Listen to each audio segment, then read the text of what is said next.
Hello students, कैसे हैं आप। आज हम ये बात करने वाले हैं कि प्रोस्पेक्टस को कितनी कैटेगरीज में डिवाइड किया जा सकता है। डिवाइड करने से मेरा ये मतलब है कि जब भी हम प्रोस्पेक्टस के टॉपिक को पढ़ते हैं तो प्रोस्पेक्टस की अलग अलग कैटेगरीज आती हैं, जैसे कि red herring prospectus, abridged prospectus, shelf prospectus, deemed prospectus. और एग्जाम में बार बार हमसे ये क्वेश्चन पूछा जाता है कि रेड हेरिंग प्रोस्पेक्टस क्या होता है, शेल्फ प्रोस्पेक्टस क्या होता है। तो मैंने सोचा क्यों ना मैं आपका आज ये एक डाउट क्लियर कर देता हूं कि प्रोस्पेक्टस कितने तरह का होता है और इन सब का मीनिंग क्या होता है।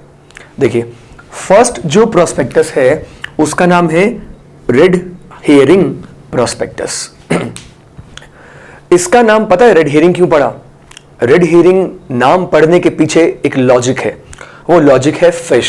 यस, फिश के नाम पे ये रेड हेरिंग नाम पड़ा है। रेड हेरिंग नाम की कोई फिश एग्जैक्टली होती नहीं है, लेकिन एक पर्टिकुलर फिश को फ्राई करने के बाद जिसमें रेडिश वो हो जाती है फिश, तो उसी के लिए नाम पड़ गया रेड हेरिंग प्रोस्पेक्टस। लेकिन इसका नाम फिर रेड हेरिंग प्रोस्पेक्टस क्यों पड़ा? तो रेड हेरिंग वर्ड यूज किया जाता है किसी चीज से ध्यान डिस्ट्रैक्ट करने के लिए, किसी और चीज से ध्यान डिस्ट्रैक्ट करने के लिए और ध्यान किसी और चीज पे अट्रैक्ट करने के लिए। तो ये लॉजिक क्या है कि सब बातें जो मैंने आपसे की है, मैं अभी इसका आपको मीनिंग एक्सप्लेन करता हूं। जब कंपनी अपने प्रोस्पेक्टस की फाइलिंग रेगुलेटरी के पास में करती है, ड्राफ्ट प्रोस्पेक्टस की फाइलिंग करती है किसके पास? सेबी के पास सबसे पहले फाइल किया जाता है, स्टॉक एक्सचेंज के पास और आरओसी के पास।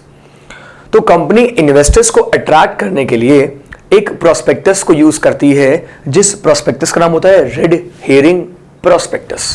तो रेड हेरिंग प्रोस्पेक्टस बेसिकली वो प्रोस्पेक्टस है जो पब्लिक इशू में इन्वेस्टर्स को अट्रैक्ट करने के लिए इस्तेमाल किया जाता है। यूं समझ लीजिए कि इन्वेस्टर्स एक बड़ी मछली है और बड़ी मछली को फंसाने के लिए छोटी मछली को आगे करना ही पड़ता है। तो रेड हेरिंग प्रोस्पेक्टस इसलिए नाम पड़ा। तो रेड हेरिंग प्रोस्पेक्टस वो प्रोस्पेक्टस होता है as per section as per section 32, as per section 32 of the companies act 2013। ये वो प्रोस्पेक्टस होता है जिसमें दो डिटेल्स मेंशन नहीं होती। वो दो डिटेल्स कौन सी होती हैं? दो डिटेल्स नहीं होती। First one is quantum and second one is price. Quantum and price, ये दो डिटेल्स इस प्रोस्पेक्टस में नहीं मेंशन होती। सो क्वांटम एंड प्राइस, ये दो डिटेल्स इस प्रोस्पेक्टस में मेंशन नहीं होता। Quantum stands for quantity. Yes, company कितने शेयर्स ऑफर करने वाली है, ये डिटेल कभी भी कंपनी के रेड हेरिंग प्रोस्पेक्टस में नहीं होती। कंपनी किस प्राइस पे एग्जैक्टली शेयर इशू करेगी, ये भी डिटेल मेंशन नहीं होती। और रेड हेरिंग प्रोस्पेक्टस का इस्तेमाल बुक बिल्डिंग इशू के केस में किया जाता है, जिसे हम प्राइस डिस्कवरी मेथड भी कहते हैं। बुक बिल्डिंग का मतलब क्या होता है, इसकी बात हम आगे करेंगे। तो प्राइस नहीं होता और क्वांटम मेंशन नहीं होती। Quantum stands for quantity of securities offered. तो अगर एग्जाम में पूछा जाए तो हमें आंसर सिर्फ इस तरीके से करना है कि red herring prospectus is a prospectus which does not contain details about quantum and price of securities offered. That's it. ये होता है रेड हेरिंग प्रोस्पेक्टस। अब क्वेश्चन आता है कि एब्रिश प्रोस्पेक्टस कौन सा प्रोस्पेक्टस होता है। देखिए, abridged prospectus is basically a summary of prospectus. इसका नाम क्या होता है? इसे मैं कहूंगा summary of prospectus. Sir, summary of prospectus क्यों कहते हैं? इसे पूरा प्रोस्पेक्टस क्यों नहीं कहते? उसका रीजन ये है कि कंपनी का जो ओरिजिनल प्रोस्पेक्टस होता है उसका साइज बहुत बड़ा होता है। समवेयर अराउंड 300 to 500 पेजेस के बीच में कंपनी का प्रोस्पेक्टस होता है, जो कंपनी सेबी के पास फाइल करती है। लेकिन एब्रिश प्रोस्पेक्टस में उसी प्रोस्पेक्टस की समरी होती है, जिससे इन्वेस्टर जब कंपनी के शेयर्स में इन्वेस्ट करे तो इन्वेस्ट करने से पहले वो कंपनी के एब्रिश्ड प्रोस्पेक्टस को जरूर पढ़ ले। तो इसे हम क्या बोलेंगे? इसे हम बोलेंगे समरी इसे हम बोलेंगे summary of a prospectus. Summary of a prospectus. Abridged prospectus company law में फर्स्ट डेफिनेशन है सेक्शन 2 में। तो इसका सेक्शन कौन सा है? इसका सेक्शन है सेक्शन 2 क्लॉज 1। इसके अलावा हम एब्रिश्ड प्रॉस्पेक्टस का एक सेक्शन और पढ़ने वाले हैं, और वो सेक्शन है सेक्शन 33, राइट। तो सेक्शन 32 में हमने पढ़ा रेड हियरिंग, और सेक्शन 33 में कौन सा पढ़ेंगे सेक्शन 33 भी किसका होता है? एब्रिश्ड का होता है। सेक्शन 33 में यह लिखा हुआ है कि कोई भी कंपनी अपने एप्लीकेशन फॉर्म को, शेयर खरीदने की एप्लीकेशन फॉर्म जो कंपनी इशू करती है, वो बिना एब्रिज्ड प्रॉस्पेक्टस के इशू नहीं करेगी, ताकि अगर एक इन्वेस्टर किसी कंपनी के शेयर्स को अप्लाई कर रहा है, खरीदने के लिए अप्लाई कर रहा है शेयर्स को, तो वो एब्रिज्ड प्रॉस्पेक्टस को पढ़ के कंपनी के शेयर्स में इन्वेस्ट करे, ताकि इन्वेस्टर को कंपनी के बारे में सारी की सारी important and material information communicate हो जाए। तो ये पर्पस होता है एब्रिज्ड प्रॉस्पेक्टस का, क्योंकि इंडिया में इन्वेस्टर इतना बड़ा प्रॉस्पेक्टस तो कभी पढ़ता नहीं है, लेकिन जब एप्लीकेशन फॉर्म के साथ अटैच्ड होगा एब्रिज्ड प्रॉस्पेक्टस, तो इन्वेस्टर इस प्रॉस्पेक्टस को जरूर पढ़ लेगा, और उसके बाद इन्वेस्टर एक वेल इन्फॉर्म्ड डिसीजन ले सकता है। इसलिए एब्रिज्ड प्रॉस्पेक्टस इंपॉर्टेंट है। तो सेक्शन 33 ने कहा है कि कंपनी एप्लीकेशन फॉर्म को इशू नहीं कर सकती विदाउट एब्रिज्ड प्रॉस्पेक्टस। लेकिन यहां एक एक्सेप्शन में आपको और बता देता हूं। In case of underwriting agreement, जब अंडरराइटर कंपनी के शेयर सब्सक्राइब करते हैं तो उनके लिए एब्रिज्ड प्रॉस्पेक्टस की जरूरत नहीं पड़ती, राइट। सो जब कंपनी बुक बिल्डिंग मेथड के थ्रू जब कंपनी पब्लिक इशू लेकर आती है, तो कंपनी यूज करती है किसे? रेड हियरिंग प्रॉस्पेक्टस को यूज करती है, जिसमें कि क्वांटम एंड प्राइस नहीं होता। जब भी किसी कंपनी का पब्लिक इशू ओपन होता है, तब उसका जो एप्लीकेशन फॉर्म आता है जिसके थ्रू हम शेयर्स खरीदते हैं, उसके साथ जो प्रोस्पेक्टस अटैच्ड होता है उसे हम कहते हैं एब्रिज्ड प्रोस्पेक्टस, जिसे हम कहते हैं समरी ऑफ प्रोस्पेक्टस।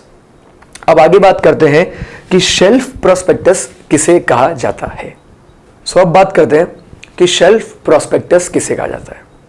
देखिए, शेल्फ प्रोस्पेक्टस हर कंपनी लाने के लिए एलिजिबल नहीं होती, यानी कि ये प्रोस्पेक्टस हर कंपनी के लिए नहीं होता। कुछ स्पेसिफाइड कंपनीज ही हैं जो कि शेल्फ प्रोस्पेक्टस ला सकती हैं। सबसे पहले सर, शेल्फ प्रोस्पेक्टस का सेक्शन कौन सा है? इसका सेक्शन है सेक्शन 31। तो हमने सेक्शन 31 डिस्कस किया, सेक्शन 32 डिस्कस किया, सेक्शन 33 भी डिस्कस किया। शेल्फ प्रोस्पेक्टस लाने के लिए हर कंपनी एलिजिबल नहीं होती। पुराने वाले कंपनीज एक्ट के अकॉर्डिंग तो शेल्फ प्रोस्पेक्टस लाने के लिए एलिजिबल कंपनीज होती थी scheduled commercial banks, public financial institutions, यानी कि फाइनेंस का जो कंपनीज काम करती थी ना, सिर्फ वही कंपनी शेल्फ प्रोस्पेक्टस लाने के लिए एलिजिबल हुआ करती थी। लेकिन नए वाले कंपनीज एक्ट में डेफिनेशन को थोड़ा सा चेंज किया गया और यह कह दिया गया कि SEBI specified institution shelf prospectus का इस्तेमाल कर सकते हैं। लेकिन पहला सवाल तो यह आता है कि शेल्फ का मीनिंग क्या होता है। शेल्फ का meaning we can say life, एक वैलिडिटी है एक प्रोस्पेक्टस की। तो एक प्रोस्पेक्टस की जो वैलिडिटी दे दी गई है उसे हमने बोल दिया शेल्फ प्रोस्पेक्टस। ये वैलिडिटी कहां से आई है जरा भी डिस्कस करते हैं। देखिए, तो अगर हम बात करें वैलिडिटी की, तो ये देखिए जरा, सबसे पहले मैंने को बताया कि only SEBI specified institutions can issue shelf prospectus. अब जरा इमेजिन कीजिए, बहुत सारे ऐसे फाइनेंशियल इंस्टीट्यूशंस हैं जिनको की बहुत फ्रीक्वेंट फंड रेजिंग करनी होती है, जिन्हें बहुत बार बार फंड रेजिंग करनी होती है, क्योंकि उन्हें बहुत ज़्यादा लोगों को लोन देना होता है। अब इतनी बार जब उनको फंड की जरूरत पड़ती है फाइनेंशियल इंस्टीट्यूशंस को, लाइक बैंक्स, एनबीएफसीज, तो इन कंपनीज के पास पैसा कहां से आएगा? आप बोलेंगे सर पैसा लाने का एक तरीका क्या है कि ये कंपनीज डिबेंचर इशू कर दे, बॉन्ड्स इशू कर दे, इक्विटी इशू कर दे। लेकिन जितनी बार ये कंपनीज पब्लिक के पास जाकर पब्लिक से फंड रेजिंग करेंगी, उतनी बार इन कंपनीज को क्या करना पड़ेगा? उतनी बार इन कंपनीज को पहले सेबी से अप्रूवल, स्टॉक एक्सचेंज से अप्रूवल, आरओसी से अप्रूवल, सबसे अप्रूवल लेना पड़ेगा और बार बार अपना प्रोस्पेक्टस फाइल करना पड़ेगा। जब भी किसी कंपनी की फंड रेजिंग होगी, पब्लिक इशू आएगा, तो सबसे पहले कंपनी को सेबी के पास जाना पड़ता है और अपना प्रोस्पेक्टस सेबी के पास ले जाकर अप्रूवल लेना पड़ता है। तो अब एक कंपनी को अगर काफी बार फंड रेजिंग करने की जरूरत पड़ती है तो प्रॉब्लम अराइज होती है कि कैसे वो कंपनी बार बार फंड रेजिंग कर सके। तो इसलिए कंपनी की प्रॉब्लम को रिजॉल्व करने के लिए एक नया कॉन्सेप्ट आया, शेल्फ प्रोस्पेक्टस। शेल्फ प्रोस्पेक्टस उस रिचार्ज कूपन की तरह है जो DTH का रिचार्ज आप लोग करते होंगे। एक बार रिचार्ज कर लिया तो उसका एक वैलिडिटी पीरियड है, उस वैलिडिटी पीरियड से पहले वो एक्सपायर नहीं होता। तो मान लीजिए कि अगर किसी कंपनी ने जनवरी 2016 में, अगर किसी कंपनी ने जनवरी 2016 में शेल्फ प्रोस्पेक्टस फाइल किया है तो इसको एक वैलिडिटी पीरियड मिल जाएगा। वैलिडिटी पीरियड कितना होता है? Maximum 1 year.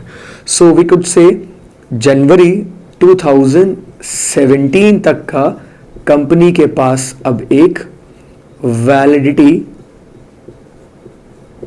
पीरियड है। तो 1 साल तक कंपनी का प्रोस्पेक्टस क्या रहेगा?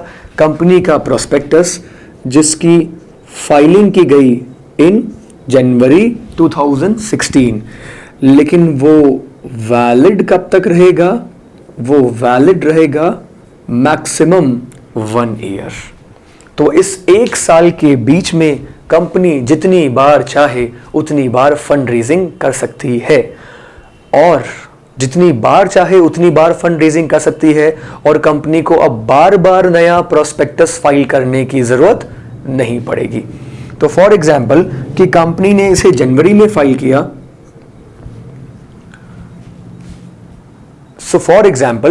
कंपनी ने इसे जनवरी में फाइल किया, तो फॉर एग्जाम्पल कंपनी ने इसे जनवरी में फाइल किया, और अगर कंपनी मार्च में, जुलाई में, अक्टूबर में, जुलाई में, अक्टूबर में 3 बार फंड रेजिंग कर रही है उस 1 साल में, तो कंपनी ने अगर मार्च में, जुलाई में, अक्टूबर में 3 बार फंड रेजिंग की, तो कंपनी को एक बार फिर शेल्फ प्रोस्पेक्टस फाइल करने की जरूरत नहीं पड़ेगी। शेल्फ प्रोस्पेक्टस क्या? कंपनी को किसी भी तरीके के प्रोस्पेक्टस को फाइल करने की जरूरत नहीं पड़ती। लेकिन एक इंपॉर्टेंट बात हमें याद रखनी है यहां। जब कंपनी ने शेल्फ प्रोस्पेक्टस फाइल किया था और जब कंपनी ने उसके बाद में फंड रेजिंग करी, यानी कि अगर कंपनी ने जनवरी में फाइल किया और जुलाई तक कंपनी की फाइनेंशियल परफॉर्मेंस में मान लीजिए कोई चेंज आ गया, चलिए चेंज फाइनेंशियल परफॉर्मेंस में नहीं आया, लेकिन कंपनी में कुछ बहुत बड़ा चेंज आ गया, मटेरियल चेंज आ गया, नॉट इमटेरियल। मटेरियल चेंज का मतलब कंसिडरेबल चेंज आ गया। तो अगर कंपनी में कोई कंसिडरेबल चेंज आया है तो उसे हम कैसे कम्युनिकेट करेंगे? क्योंकि प्रोस्पेक्टस तो हम जनवरी में फाइल कर चुके थे और जो चेंज आया है वो तो जनवरी से लेकर जुलाई के बीच में चेंज आया है। तो वो इंफॉर्मेशन जो शेल्फ प्रोस्पेक्टस में नहीं थी, लेकिन बाद में जब फंड रेजिंग की थी तब इन्वेस्टर को बतानी रिक्वायर्ड थी, उस इंफॉर्मेशन को कम्युनिकेट करने के लिए इंफॉर्मेशन मेमोरेंडम का इस्तेमाल किया जाता है। उस इंफॉर्मेशन को कम्युनिकेट करने के लिए इंफॉर्मेशन मेमोरेंडम का इस्तेमाल किया जाता है। शेल्फ प्रोस्पेक्टस फाइल करने से लेकर जब कंपनी ने दोबारा फंड रेजिंग करी, उस बीच में कोई चेंज आया तो वो चेंज जिस डॉक्यूमेंट के थ्रू बताया जाएगा, that document is called information memorandum. मान लीजिए जनवरी के बाद कंपनी की फाइनेंशियल परफॉर्मेंस बहुत ज्यादा खराब हो गई या बहुत ज्यादा इंप्रूव्ड हो गई, कंपनी ने कोई बड़ा मर्जर एक्विजिशन किया है, तो ये सारी इंफॉर्मेशन कैसे बताई जाएंगी? ये सारी इंफॉर्मेशन मेमोरेंडम के थ्रू बताई जाएंगी। अगर आपको किसी कंपनी का शेल्फ प्रोस्पेक्टस देखना हो तो आप सेबी की वेबसाइट पे जाकर किसी भी कंपनी का शेल्फ प्रोस्पेक्टस देख सकते हैं। जैसे कि रिसेंटली महिंद्रा फाइनेंस ने सेबी के पास अपना शेल्फ प्रोस्पेक्टस फाइल किया था। तो इसे हम कहते हैं shelf prospectus and information memorandum. एक छोटा सा क्वेश्चन आपसे ये पूछता हूं कि अगर कंपनी जनवरी 2017 के बाद फंड रेजिंग करेगी, अगर कंपनी जनवरी 2017 के बाद फंड रेजिंग करेगी, तो क्या कंपनी को अब शेल्फ प्रोस्पेक्टस फाइल करना पड़ेगा या नहीं करना पड़ेगा? So the answer is yes, करना पड़ेगा, क्योंकि शेल्फ प्रोस्पेक्टस की मैक्सिमम वैलिडिटी पीरियड कितना होता है? 12 मंथ्स, और 12 मंथ्स के बाद वो एक्सपायर हो जाता है। 12 मंथ्स के अंदर कंपनी जितनी बार चाहे फंड रेजिंग कर ले, लेकिन उसके बाद कंपनी को दोबारा एक नया प्रोस्पेक्टस फाइल करना होता है, जिसकी वैलिडिटी भी नए सिरे से 1 साल तक मैक्सिमम मिल सकती है। सो ये हमने कुछ 3 कॉन्सेप्ट अभी डिस्कस किए, red herring, abridged and shelf prospectus. अब नेक्स्ट वीडियो में हम डिस्कस करेंगे कि deemed prospectus and offer for sale किसे कहते हैं। Stay tune for more videos. Thank you so much.